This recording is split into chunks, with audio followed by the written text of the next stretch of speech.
Joining us now, Carroll head coach, Coach Doug Dinan. Coach, pleased to see you here again. Yeah. Know that, you're probably ready to rock and roll.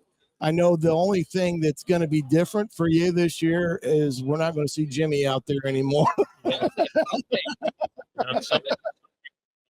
happy with that. Yeah, I'm sure they are. We don't have that sentiment, but yeah, well, that's the good thing about having a question like that is, graduation is healthy. And even when you graduate a talented player like Jimmy, and what he's done there over the last three years or so, now another opportunity presents itself. And who are you looking at right now to be the gentleman that's going to step into those shoes to lead the Charger offense? Well, you point out something that's great too. Graduation is healthy, and growth and prosperity, of individuals like that getting the opportunity to move on to Big Ten school, playing at Iowa, and we're excited about things for Jimmy's future. Wherever he ends up, however he ends up contributing in Iowa. But at the same time, graduation, also brings development and growth and opportunities for others. And right now, our QB1 is Gabe Freisinger, which has been a program guy. Gabe will be a junior, coming up through the program, coming up through our middle school program as well. And, there's always competition. Absolutely. When you have, a guy, open up and vacate a spot, there is always competition, and competition is healthy, and competition is almost mandated if you're going to bring out the best of others. And so, that, and, right now, Gabe Freisinger is our QB1. Yeah, and you got to understand, as you do at quarterback position especially, you have to have competition there so that not only is there competition there, but ultimately pushing the play of whoever's playing to another level, because as you know, in the Summit Athletic Conference, you've got to be able to throw the football with some consistency. Yeah. And that all comes down to my next question up front. How do you feel that's coming along this year? As it pertains to, I've heard a lot of coaches say that they're really, really excited about their offensive line this year. Yeah, you segued right into it because, as important as the quarterback position is, it all boils down to how we play up front. Absolutely, it does. And we're returning two tackles, Andrew Rudolph and Brendan Coons. Mm-hmm. But due to graduation again, there's guard center guard that's opened up. And again, competition is good. Competition is healthy, and we're pleased with the early development that we're seeing out of the offensive line because, they will determine the success of our offense without question. If we can run the ball, if we can be physical up front, if we can pass protect. There's tremendous athletes on our perimeter. There is Jaden Van Pelt and Mason Boffman, Logan Heath, Harry Sheely. There is guys that can play, and you got to get them the ball, right? Yeah, it's all about players, not plays.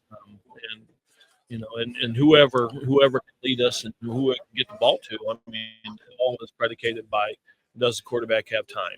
Can we run the ball up front? Can we put the defense into a situation to where they have to defend both run and pass? So we're excited. We're excited about the offensive side. We're excited about the growth of all those guys that are coming in. Go ahead there. Get the defensive side of the ball rolling. Defense, just talk about that unit to what that shapes out to be, a group that gave up 16 points a game last year, gets to the regional. Just talk about this group and really what we're seeing from the defensive side and how that's shaping out. Yeah, a lot of guys return on the defensive side, and literally our defense has to carry the load. It's very cliched, but defense does win championships, and we've got to be solid up front. We've got to defend the run. We've got to defend the pass. We've got to do just the opposite of what we were talking about with the offensive line. We've got to control the line of scrimmage. We've got to put pressure on their running back, on their quarterback, and we've got to be able to cover. We've got linebackers that are returning, defensive linemen that are returning, safeties that are returning. Really, the spots are corners. Our corners are our new guys. but stepping up, and some seniors are stepping up and playing extremely well and practicing well. So we're really excited about the defensive side. We're excited about the pressures and the athleticism and all the physicality that those guys can bring. We're about approaching year 3 of this kind of the new conference alignment, the opportunity for teams to play outside of conference. You guys have taken on some big hitters in Hamilton Southeastern and Center Grove, Warren Central. How do you think 2 years in, now into 3, that really is benefiting your team and really overall the conference? Not even the hypotheticals anymore, what it really has meant for your program. Well, I think it becomes obvious when you look at the success that our teams have had in the playoff. That's the immediate feedback. You get teams like Lures that have great success in the playoffs, and they have gone through that, gauntlet, if you will. And that's what we're looking at as well. I mean, we have to elevate our schedule. We have to elevate our opponents. If we want to play at a high level against indie schools, I mean, because you can look at history. I mean, it's notable. It is easy to understand that the state champion comes out of Indianapolis. I mean, you can look at it from the 6A, the large class, every year. Brownsburg, great football team. Westfield, great football team. You Really you want to play at their level, then you better play at their level, throughout the regular season. And so that's why we have selected the teams that we have, and our mindset's not going to change with that. We might take 2 on the nose, on the chin, but it's all about the process. And last year, we got rained out the second half of Center Grove, but we were playing good football. Yeah.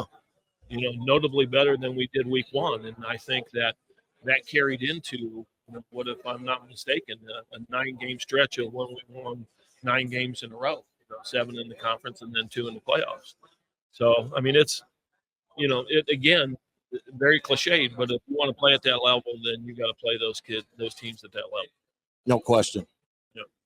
Well, Doug, I appreciate you. Good luck this year. Stay healthy as always. Absolutely. And we'll definitely be out to catch a Carroll game for the 1380 Friday night games this year as we look upon this next season to be another dandy, as it always is in the Summit Athletic Conference. Very good. Thank you. Appreciate all you guys do.